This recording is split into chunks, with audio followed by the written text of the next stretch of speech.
Well, good evening, everybody. And today we got something a little bit different. We have an on the road not build.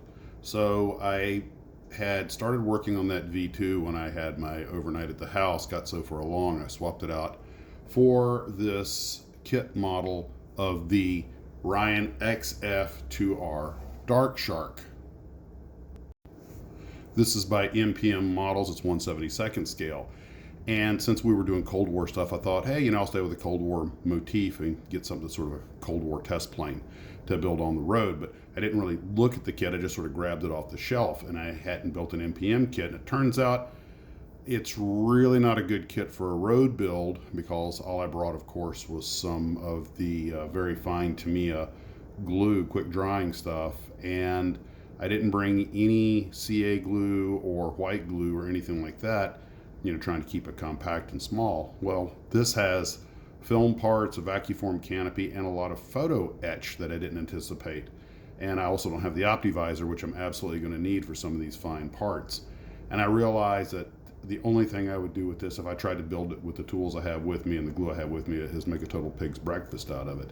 So I took some apart and got them off the runner trees and took a look at them. Okay, they look good. It seems like an okay kit, but if I start getting into this thing, I'm just going to make a mess out of it. So I elected to go ahead and just rebox it.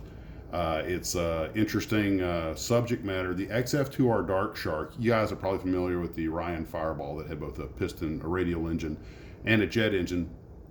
No one bought it, although the airplane was apparently considered a pretty good airplane in a lot of respects. It just was considered kind of a passe technology. So Ryan thought, well, maybe if we update it and put a turboprop on it instead of a piston engine, then that's what the Dark Shark was. Same basic concept as the Ryan Fireball with a turboprop and a jet engine. But the Navy wasn't interested in it. Jets were the new rage, and for obvious reasons. The Air Force did have an interest in it, and they actually came up with the idea of a Dash 2 that used an Air Force jet engine instead of the model that the Navy was using. But I don't know if they ever actually built the Dash 2. I can only find this one picture of it. And the whole program pretty much fizzled out. It was flown in November of '46, shortly after the war, so the Cold War was just kicking off.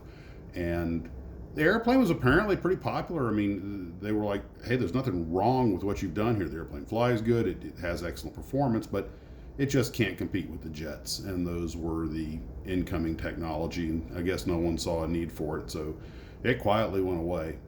But it's an interesting concept. I'll take it home, put it back in the stash, and at some point I will get to it when I can do it proper justice.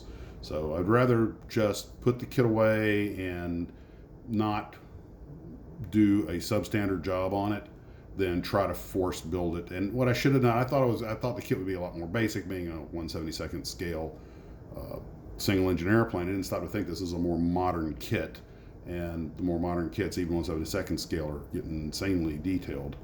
I should have grabbed something like one of the old Morrison kits that I still have that are 12, 14 piece kits that really better for a road build. So there you go, live and learn. But still, at least I got a chance to look at this kit, and it looks like it'll be a really nice kit, something very interesting when I'm done. You notice the landing gear retracts outward on this airplane, and you got a turboprop and a jet. I mean, come on, that's kind of cool. So I spent the time that I would have been building on it to finish my quarterly online required training. So it was a productive afternoon, and I got to spend a little bit of time at the beach. So down here in San Juan, Puerto Rico. So guys, that's the day. This is my first kit model on the road not build. It's always something new on Max's models. Well guys, take care of yourselves, and as always, model on.